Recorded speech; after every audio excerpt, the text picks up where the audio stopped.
Wow! I did not expect this to be the result of the poll. This is honestly the exact opposite of how I thought the vote would go. Okay.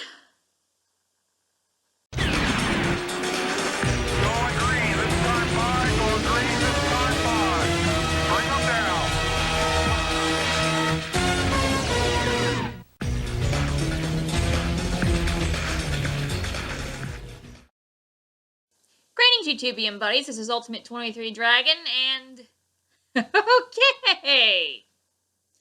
So, I put out a poll. I have 3 video options asking what you guys wanted my next video to be. Either the comments reaction video that I promised, me playing a long-forgotten racing game, because that's one of the it things now with all this stuff going on, or me giving you my opinions and feelings on every driver that competed in the 2020 Daytona 500. And wow! I did not think that one would win. I did not think that one would win. I really did not. Oh boy. In fact, the vote was the exact opposite of what I thought. I thought the comments reaction was going to win, and then the race game, and then the 2020 Daytona 500 field. But, wow. I honestly did not think that would win. So, here we are. So, this is my opinions and feelings concerning the field of the 2020 Daytona 500. And here's how I'm going to do this. We're going to go 40-1 based on the finishing order. So you're going to see the 40th place person, then the 39th and 38th, so on and so forth, until we get to how I feel and my opinion about the winner. Some of this will take a couple minutes. Some of this will be instant. I don't plan on taking up much time with this one. So, here we go. If you think Casey Atwood is the biggest bust in NASCAR history, you've seen nothing yet. People should stop hating on you for replacing Landon Castle. Castle is a huge bust himself, even bigger than those who perceive that of Atwood. At least you've never driven for a big-time team, and your signature moment in that entire time frame is making fun of a driver for being short. I'm just gonna assume you went to the J.R. Hildebrand School of hippie hair race car drivers. Having Andy Houston as your spotter does not mean I'm going to trust or like you. You still have a ways to go to get over your whiny anger and blaming everyone for you not knowing what happened in a situation before that can happen. Maybe Andy can help you with that, though. You're still my big dog amongst the current Cup guys. Please don't go to Hendrick. He'll just guinea pig you again. Look at all the Hendrick drivers that's not named Gordon and Johnson and how Hendrick has guinea pigged them. You should know. You were one of them. Have a nice retirement. Don't go to IndyCar. Didn't you and your family say at one point you wouldn't do IndyCar at all? Have a nice retirement. Stay away from racing. Period. Roush was your downfall, but at least unlike your brother, you have a redemption story. You need to get away from Gibbs before he corrupts you. How the hell are you still in NASCAR? You're just a slightly more successful Landon Castle, since unlike Landon, you've actually won a race. Also, since when did you become a bulky boy? I remember when you were one of the skinniest drivers in NASCAR. Austin is still better than you. You're better off in the modifieds. Go back. You're making a name for yourself. Hopefully you and Austin can revive RCR without the use of a Mega Baddie. You're the superior hill in NASCAR. I'll root for you against bad guys, but that's about it. Glad you're getting success after the Ganassi fiasco. Also honestly glad you didn't win the Truck Series title in 2019. Because if you did, it would have been Kyle Busch 2015 all over again. Don't think we forgot that you didn't run for points in all the races. Although Crafton winning the title with no wins was no better. Glad you're getting wins. Honestly surprised by that. But we'll see if it continues, though. I honestly had no idea what you looked like until I searched for a picture of you to use for this video. You're only a little over 2 years younger than me. You're 27 at the time of this video. I know I've been 19 for 15 years, but you look like you've been 15, period. I think we found the next Dick Clark in terms of ageless wonders. The fact I can still recall when the announcers were pronouncing your last name as Almarillo speaks volumes to your longevity in NASCAR. My boyfriend is a fan of yours, so there's that. Not big with you, sorry. At least you escaped Roush for what I perceive as an upgrade, so there's that. And that's about it. Kinda curious as to why the fans gravitated towards you. You're on my good side, but I'm not sure as to why you gained so much popularity. Gibbs is going to guinea pig you. You better escape. Very cool, skilled, and nice driver. Sometimes it's the personality, kindness, and skill that makes the driver. Not the name.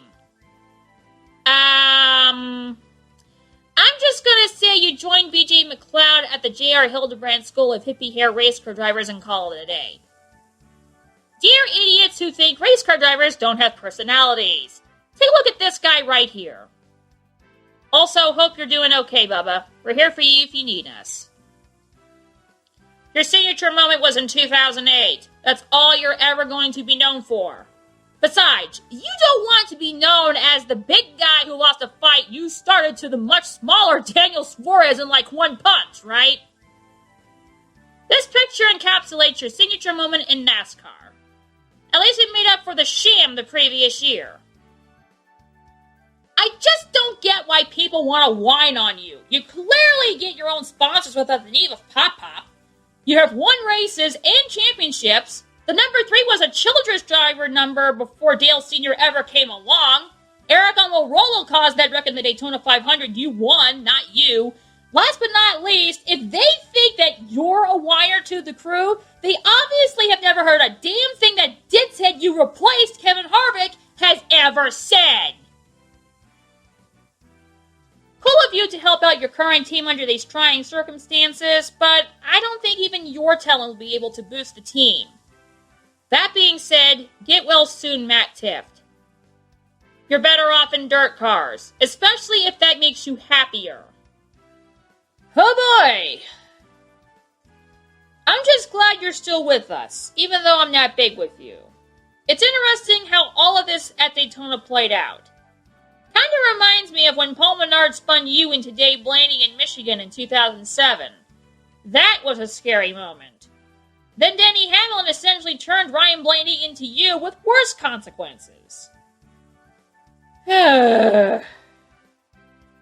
I'm just glad I didn't see the crash live. You became only the 3rd driver after Dale Sr.'s death in 2001 that at one moment, I had feared we lost a driver after a crash on the track. You've been through a good share of WTF crashes. Hopefully after you retire, whenever that may be, you can lead NASCAR's research and development department to make the cars even safer than they are now. I know you have the ability and knowledge to do that. Dear idiots who think race car drivers don't have personalities. Here's another guy with boatloads of personality. He had his face on the front of the car for Pete's sake. I have to issue an apology to you. You may or may not remember this, but in 2005, before the Richmond truck race, you were at a souvenir hauler giving autographs alongside your teammate Steve Park and just chatting it up. 14-year-old me was among the fans there at that time, and nicknames were being discussed. And at the end of it, when I left, I said, "See you later, doofus," which was your nickname at the time. You laughed and said, "Now that I haven't been called before." As I was trying to discuss your incident with Marty Houston in Homestead in 2003, as I was wearing my Andy Houston t-shirt that day, and my mortified dad was trying to pull me away. He was mad at the time, but since then laughs at this story. I told myself and promised one of my racing buds who roots for you that if I ever get the opportunity, I'd apologize to you. And with you retiring at the end of 2020, it's unlikely we'll ever meet again. Besides, you no longer have the Doofus nickname. Because not even you are stupid enough to break your shoulder wrecking a golf cart while drunk. Yes, there's a race car driver who's literally done this after our fateful encounter. So I apologize for our last encounter and calling you Doofus out loud. That being said, I'm still waiting for NASCAR to fine you for saying ass in 2003. You're a clown, but in a good way. Perhaps the circus is in your future. Oh, wait. You're better as an announcer than you ever were a driver. Happy retirement, David. 4th place in the 500 for a level D team is a great way to go out. Honestly, JTG to Roush is a downgrade, but it's also a return home for you. Now we'll see if it gets you anywhere. And no, Motorsports Fan 17, he is not winning the championship! You are just like your dad. Personable, charming, smiling nearly 100% of the time, smooth talking, nice, cool, and very talented behind the wheel. Thank God you did not inherit his luck, though. And last but not least, took you long enough to be officially corrupted by the Gibbs guys, didn't it? No wonder you've been there for so long. You just kept proving yourself to the bad side again, and again, and again. And you think your team and NASCAR officials protecting you from Joey Logano is going to make you a good guy to the fans? Ha! Don't make me laugh. If anything, it lets you be seen as a bigger joke, and it makes Joey Logano sympathetic. Something not even I thought I'd ever say after 2013. 2 of my buds already had a massive dislike for you before even I did. And you were finally declared a baddie after you wrecked Martin Truex Jr. at Richmond in 2017. Even before the entire world followed suit a couple weeks later and it became the norm. Also, I told you Gibbs would never prioritize you over Kyle Busch, and Homestead 2019 proved it. You're a clod, and that's all you're ever going to be. And that's basically how I feel about the 40 drivers who competed in the Daytona 500 in 2020. Well, that was fun. Now maybe I can stop having that particular request from one YouTubian buddy, and then a bunch of other people who voted for that option.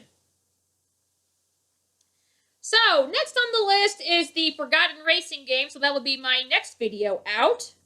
So, I hope you guys enjoyed this one. Hope you guys come back for the next one. Thank you everyone for watching. This is Ultimate23Dragon. That's my final answer.